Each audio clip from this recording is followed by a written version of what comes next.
I was a little bit annoyed that you texted about it in the WhatsApp group because we were supposed to talk about it on the pod. Okay, you're giving me way too much attitude right now. Welcome to No Ordinary Friendship. I'm Emily. And I'm Teresa. Let's catch up. Hello, listeners. Welcome to another episode with Teresa and Emily. Every single week we'll just have a different intro. You know what I was wondering? Like, I wonder if people listening, because sometimes I listen to a new podcast, I'm like, who is who? And I get really annoyed. Right. So for reference, this is Emily. This is Teresa. There you go. Okay, breaking news. I'm exhausted because last weekend I hosted a 5-year-old's birthday party. Yay! So glad that it's done. I don't know why it consumed me for a week. It's weird, right? Yeah. And I'm like, for what? What pleasure did I get out of this? And you did it on your own at a park. Right. I did it at a venue where they take care of most of the stuff for you. But I don't know. I think I did it to myself. I wanted to be different, and I did an ice cream cake, and I did cake pops, and I did these little goodie bags at the end where they could put their own treats in, and it was just too you were being that too mom. Many parts. Oh, I see. I was gonna ask you what part consumed you. Was it it was just the back and forth with parents? Yeah, and no, not at all with the parents. And it's so funny because that venue charges us $20 per kid over 15 kids. And for some reason, a lot of people RSVP'd they could come, which I'm glad. Thank you for coming, anyone who's listening. But I was semi-happy when 4 kids dropped out the week of. Saved your money. And I was there. No worries. Thanks for letting me know. Because obviously if they came, I would be so happy to have them. But if they can't come, you made I saved money. Yeah. That's just how it works. I won't talk too much about it because it's kind of boring, but 3 things I wanted to tell you about, which I kind of already did, one of them, helium. Mm-hmm. So I went to go fill helium balloons, and we can talk about it in the pricing game. Okay. But I decided not to, and I was I'm going to buy my own helium tank and fill my own balloons. I am a made woman. I could do this. And actually, I figured out, how to fill them, obviously, but there was something wrong with my balloons, and they wouldn't float. And then we filled a bunch of regular latex balloons because we're okay, we can use these. And we filled them the night before, and by the morning they were all on the ground. Whoa. So I don't know if it's your the helium tank or the quality of the balloons. Just from now on, I'm leaving it to the professionals is my lesson. That makes sense. That makes sense. And it sounds like from the pricing game, it's going to be pretty expensive. And then I bought a watermelon because the venue makes you order pizza from them, but you can bring your own side dishes or whatever. So I brought watermelon, and usually I pick the worst watermelons. All of the guidance that's out there, I try to follow it. I knock on it. I look for the sunspot. Right, yeah. I don't know. There's so much stuff out there, and usually I try to follow it. I work really hard, and I get home and it's a dud. It's not a good watermelon. Wait, what makes it a dud? It's not just that not sweet. Yeah, and sometimes the Texture's texture. off. Yeah, exactly. Yeah. And then this time, there's been something floating around where it's make sure the dark stripes are 2 fingers apart. Yes, I was just going to mention that. So I did that. Done. And it was so good.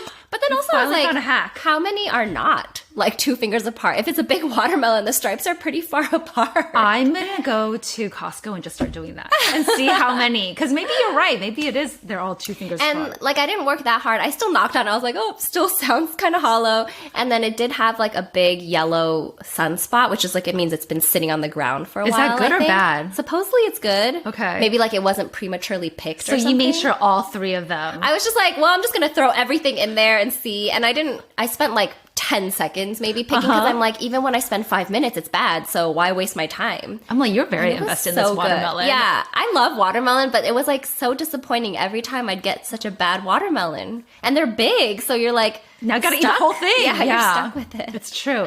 A hack though. It's not really a hack. Just blend it up into watermelon juice and add in other fruits that are sweeter, like a mango or a banana. You can make a smoothie. Smart. And I bought a juicer. Remember? And it's hydrating. Which I haven't opened yet, but then I can throw any bad fruit in there. Yes. That's what I've decided. Yes, and mix it up with the really sweet fruit. My last thing was, so usually birthday parties that we attend are in the morning, right? Or early afternoon. Usually starts before noon. This time, just because the slot wasn't available, I booked the 4:30 slot, and I don't know if it was the time or what. the kids came pumped. Like every kid that came just like ran into the space, super high energy. Half of them were like screaming as they were running. And I was like, what is going on? But hopefully all the parents can thank me because they got their energy out. By the time we went to go eat pizza, like it was way calmer. I feel like that's the best time to have a party, when everyone's pumped and like high energy. So, yeah. Like you don't want that at home by yourself. You want to like share that energy. It was just so funny because it was like a bunch of like unruly college students entering a house party. Like a frat party. Yeah.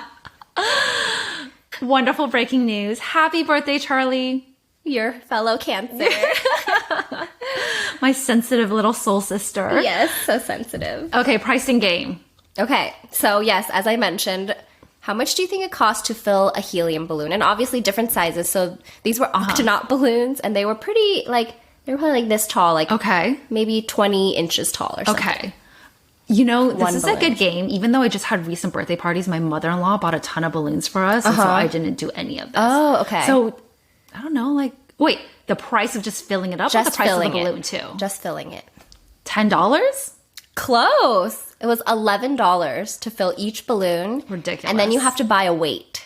Wait, you have to buy a weight? It doesn't come with it? No, it doesn't come with it. I was going to fill 5 balloons, and I couldn't. You're like, I can't afford standing this. at the counter, and I was like, wait, this is going to cost me $55 plus a weight. And you already bought the balloons. Yeah. Those balloons are not just cheap for either. air. And so that's why I couldn't do it.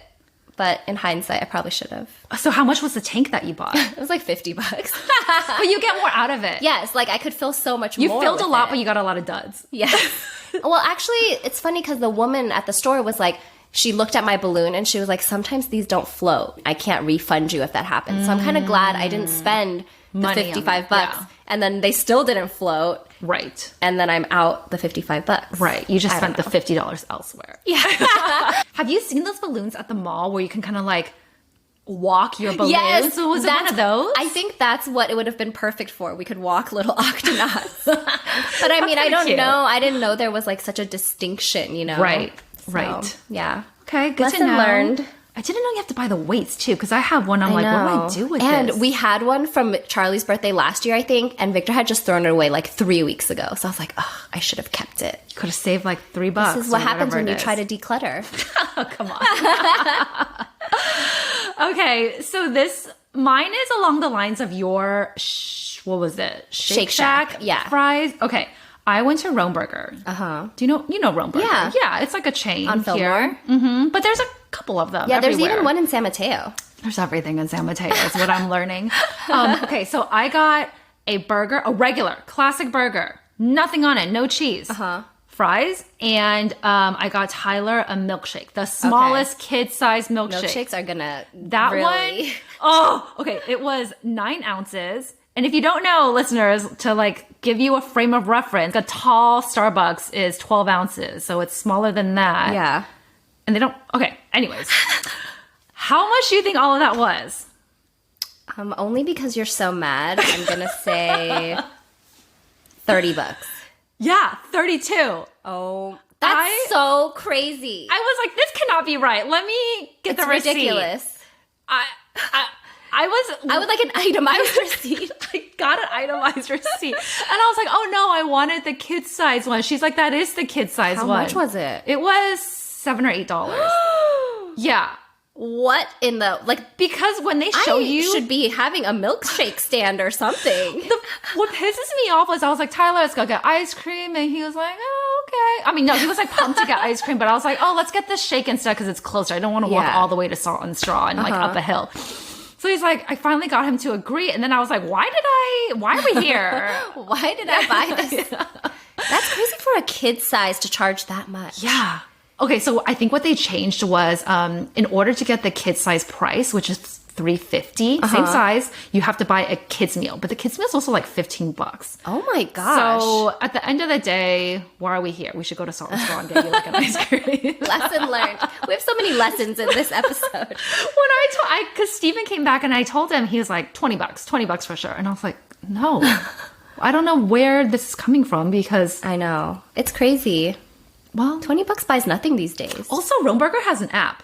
not that I'm trying to promote them, but Steven told me that. Do you get discounts or something? Yeah, kind of like the McDonald's app. And so I think that's. Gotta get on that. You gotta get loyal. You gotta get loyal. Okay. Not going back, but you gotta be loyal. All right, pop culture. Yes. So Alison Chao. I think this will be old news by the time this episode comes out, but it's very fresh. And I was a little bit annoyed that you texted about it in the WhatsApp group because we were supposed to talk about it on the pod. Okay, you're giving me way too much attitude right now. I did not know we were supposed to talk about it on the pod. It was on the outline. Okay, from now on, every single time I text the group chat, I will check the outline first.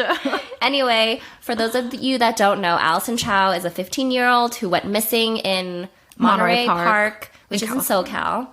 And her mom was like, I saw clips of her mom talking to news outlets being like, oh, this is so scary. Like, she was abducted. And, like, you know, I'm so scared that they're going to find a body because, like, usually after 24 hours, it's, like, bad news. She said all of that? She said all that. And what's funny is on TikTok, the comments are like, that mom is crying crocodile tears. Or, like, there's no actual tears coming out. So they thought she was, like, a little suspicious. But then it came out that she didn't even follow the route that people thought she did.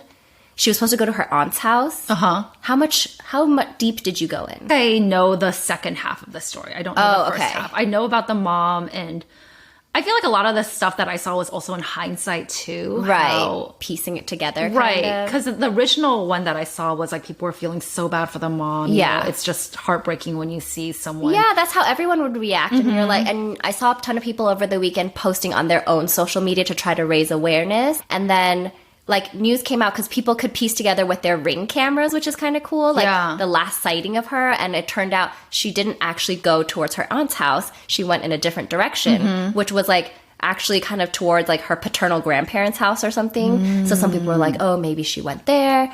Anyway, what came out, did you see the video that was that she posted or that she... Somebody, I don't know who... She recorded it. Yeah, she recorded like police coming to try to get her to go to some sort of court appointed. Yeah, it was like a facility. Yeah, and she was like, "No, I don't want to go with her. She abused me." And it's like she was so distraught, and I'm kind of confused why the police don't like acknowledge that she's saying someone hurt her just because she's a kid, or you know. And the dad was also like not really defending her, but not helping to get her out of the house. So I feel like there's a lot of backstory we don't know. It was very confusing when I watched that video. So I think this guy on TikTok first surfaced it. Yeah, Ed or something? Yeah, I think he was the original one. I'm not quite sure. And it obviously was like very biased towards the young girl because he was like, look, like I want to hear her story. Like this video paints a whole different perspective. Whereas people were very much like on the parents or the mom's side. Yeah. And it's like, wait, this raises way more questions now. I don't know if it's like family court. I think it came out that like the parents are getting divorced and there's like some kind of custody battle maybe in place. But it's really confusing to me. She said like, oh, I've been abused by her or something along those lines. She said she abused me. Yeah. I don't want to go with her. That video made me so sad because you could tell that she was like hurt. She was scared. Yeah. Something and then they close-ups right. on the mom outside and she was just like scrolling her phone. Like she had no emotion on her face. And something about the way the police were behaving too and how they were interacting with her really rubbed me the wrong way a lot. Like it just felt wrong that the police were there and like no one was like protecting her. Yeah, like some kind of, I don't know what the right terms are or the right people, like some kind of like child welfare person should be there. Yeah. And then I don't know if you saw, there was like a press conference and supposedly like her good friend or best friend spoke. Oh, it was a like guy, I'm guessing he's also 15. And he mentioned that she like texted with him about how she didn't like her mom, and he was like, oh, whenever she was getting picked up at school, it was always her dad, so it's not like her mom was super present. Right. And then he said something like, her mom is really wealthy. Her family is really wealthy. Okay. So people are afraid to cross them, including, I think, the dad. Right. Maybe because they're going through all this and he doesn't want to lose custody, or I don't know. We're totally like drawing on like random assumptions. I know. I just want her to come out and talk. Right. Which is why so she's found safe. And she was found in front of ABC7, right? Probably people suspect that she was like trying to get her side of the story out there. But a friend of mine did share with me that it takes a lot for a kid to be committed to like to have to go to a facility or something like that really? by court order. And when you said like the mom was really wealthy, I was like, oh, interesting, because somebody also mentioned like, oh, it takes a lot to like convince a judge of that, and so maybe like the power and the wealth there also has some they can influence. hire like a really good lawyer or whatever they need. So I don't know. It's unsettling for sure. Yeah. And it makes me, I know like I'm nothing like that mom, but I was like, oh, I shouldn't yell at my girls so much. I don't want to damage our relationship. You're just not. This is not even in the same but it just made me like reflect on, they're still a kid and we're the parent, and to have that kind of, I don't know. Hope just at the end of the day, she's okay. Same. I hope it ends well for her, like that all of this was not for nothing and she gets, the help she needs or the protection. Right. Like she's physically safe right now, but...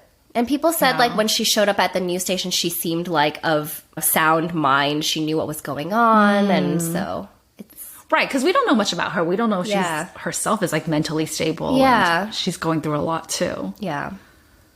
Ooh, that was heavy. It was. More to come if there are updates, I guess. But, yeah. It was really interesting because I was like, oh, wow.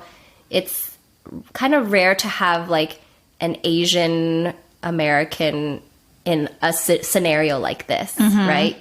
But you don't know.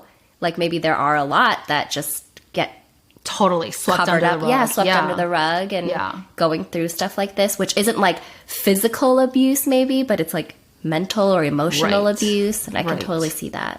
Oh, it makes me feel so bad for her. I know, me too. Okay, on to the next topic. Have you heard of Starheal? Is that a makeup brand? No, it's...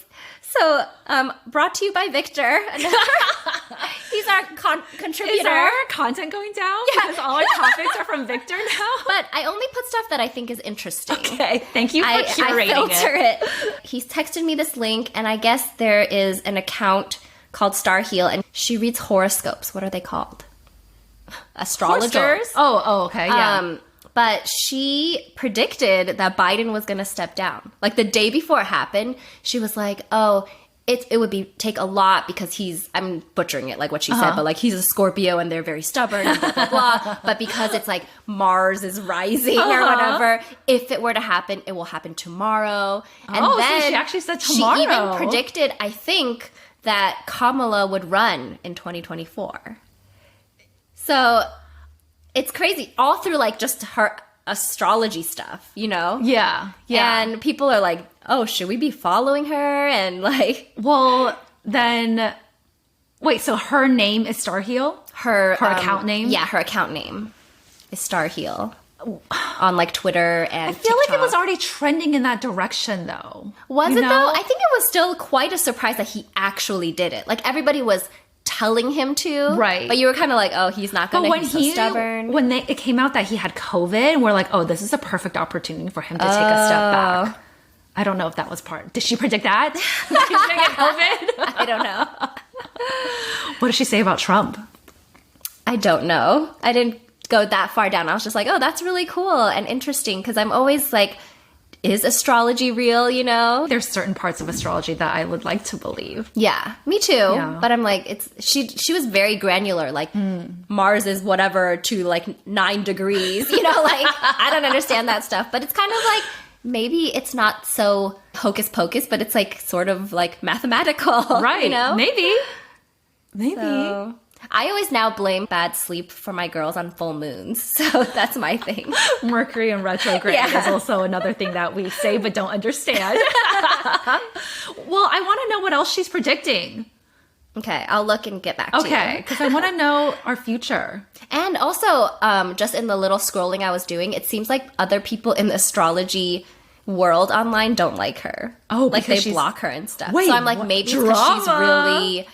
accurate, or I don't know. Maybe she's gotten really famous. Yeah. People that... from some of her predictions. Right. Oh, I'm gonna look her up. I love this stuff. I really do. There's this one girl on Vanderpump Rules, Allie, and Allie the astrologer. She now charges $100-something per reading now. Oh my gosh. I think she's probably gonna do more later on because she's fully booked out for months. I actually looked. So is an astrology reading kind of like a psychic? I guess instead of like reading your energy or your palm or whatever, they actually they see like your birthday, when you were born, the time you were born, and like a couple of other things. But yeah, that's just what they go off of. Oh, okay. Interesting. But they tell you a little bit about like your personality, but also what you're suited for in the future. Oh, okay. It's obviously very vague, but yeah, I like it. I do too. Tell me what to do. All right. Love Island USA. Are we back to Love Island? We are back. The finale just happened, and I know you don't watch. I'm not going to give you a recap or anything, but you know, we've had watch parties for The Bachelor. That you're not a part of. Yeah. It's like a virtual watch party. We basically just text each other while half paying attention to The Bachelorette because we want to support the Asian Bachelorette. Yeah. But I've been promoting Love Island USA because I was like, I just cannot get into The Bachelorette. And I was just telling them how much of a better show Love Island is. Okay. And I thought I'd share a little bit with our listeners too. It's really good. Love Island originated from the UK. I think they have 10 seasons or so, super popular, kind of a different type of cast because British humor is just like a little bit more dry. Yeah. And then they brought it over to the US. And are they less like catty and dramatic? You know, I really tried watching it because it got really good reviews, but their accents are so strong that I really had to pay attention or read the subtitles. Sorry to our UK listeners. And that's just not how I watch dating shows, you know? Like, you kind of just have it there. Like, it's not all super important, let's be honest. But Love Island is super interesting in the way that it's set up because it's not a show that you can binge because they don't all come out at once. Okay. But it's 40 or so episodes. Oh my gosh. It's every single day. Yeah, for like an hour or so. So many episodes. But you get to see the progression, right? And it starts with 5 girls, 5 guys. You couple up and you kind of just see, the whole thing is about like seeing if you have a connection with somebody. And they're in this villa in Fiji. It might like be in other places too, but like this season in the USA, it was like a villa in the Fiji and they just stayed there the whole time. How much real time is happening? Like how long are they there? I think about a month or so. Oh, okay. Yeah, about a month or so, maybe 6 weeks. I'm not quite sure. And you kind of just like move in and out. They play games. Some of them get kind of raunchy, which is where like the trashy dating show. What you thrive on. Gets in the way. But you know, at the end of the day, it is about connection. It's like dating around. Even though they're coupled up, it is about like... Oh. You couple up very early? You couple up on the very first day. Oh. And it's just based on initial attraction. But you know, everyone's still quote unquote open. And so you're like chatting with everybody else who you have a connection with. And then every couple of days, they have a recoupling. And then they also have like new people come in called bombshells. Yeah. And so that happened on Singles Inferno. Yeah. When they introduce new people and everybody's like, oh no. Because you know, like there's only so much space in the villa for everybody. Why are you laughing? You always laugh at my passion. No, I'm fully supportive. I just love to see your eyes light up. I know what. So I really like, okay, so the show definitely centers around like early 20s to like late 20s folks, whereas The Bachelorette and The Bachelor, I feel like is older, similar age range, but can definitely be older too because they're like trying to get married. Yeah. But the end goal of The Bachelor is to get married versus on Love Island, it's to like find a connection. And at the end of the show, you can win $100,000. Oh, okay. So that's like if the you prize. Find your mate or so you get only voted. One couple? Only one couple. It's kind of like American Idol because like you it's every single day. And so people get eliminated? Mm-hmm, people get eliminated. But it's like you can vote for your top couple, but then there's like a bunch of bottom couples. So Who votes? So it's a combination of America and the people in the villa. Like Are you voting? I am not because I am late to the game. Like I'm watching everything on Peacock, but I caught up. Well, to be fair, someone's going to come for me later. I watched episodes 1 through 6 and then I went all the way to 20. I skipped everything in between 20 and then I watched 20 through 40. Oh, wow. So I was committed. I feel like I'm still pretty committed. I haven't been getting a lot of texts from you. You've been otherwise occupied. So very committed, and it's fun because everyone else is like on the journey with you too, and you really get to see the progression. It's not because there's so many episodes. it obviously is edited, but it's like you can see a bit as more. edited. But I skipped to 20 because they have something called Casa Amor. Stop laughing. No, I'm not laughing at you. I'm amused in a good way. So this has been one of the best rated, or one of the best seasons for this show. One, because they brought in Ariana Madix. Do you know who that is? No. The Scandal girlfriend. Oh, she's a contestant? No, she's the host. Oh, okay. So brought in a lot of Bravo viewers to watch Love like Island. you. Like me, yeah. Because I really was not into Love Island before. Yeah. I was like, this is way too much of time commitment. But Ariana comes in with She's such good. perfect outfits. She's like really witty and quick. And I highly recommend to anyone that has a lot of time to spare. But you don't have to watch all of it. That's true. That's the best kind of show right now. Yeah. But Casa Amor, sorry. Oh, yes. To go back Tell to me about that. Casa Amor. So they have it on every single season, but it happens like maybe in the midpoint where relationships are either really developing, maybe like really connect with someone. It obviously feels like it's way longer because you're living with them and you spend all day with them. And then there are other ones. And then there are other relationships that are kind of like, oh, we're just starting and feeling something, but maybe we just connected, but there could be more there. Casa Amor is where they send all the guys to this other villa, basically. And then 5 new bombshells come in, Emily. And those girls are obviously trying to get into the villa and they want to find a connection with these guys. So they bring them back. And then the girls the original girls are in the villa and then have like 5 new guys. But it's always like different for the girls versus the guys. The guys are always way more tempted and like why is that? easily distracted by girls in bikinis.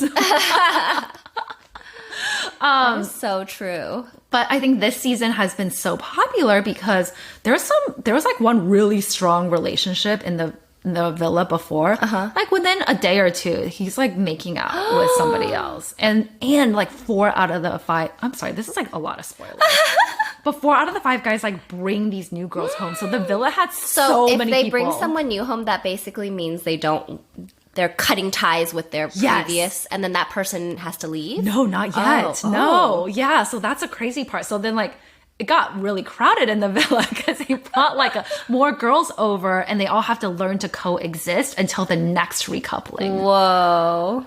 And at the end of the day, spoiler alert, like all the guys go back to the original girls because they built up that connection. Not always, but sometimes. Interesting. And then the girl has to like forgive him even though he ditched her. Right. So like you're talking about it and everyone knows what happens, right? And so like there's nothing else to do in this villa but talk to one another and play ping pong.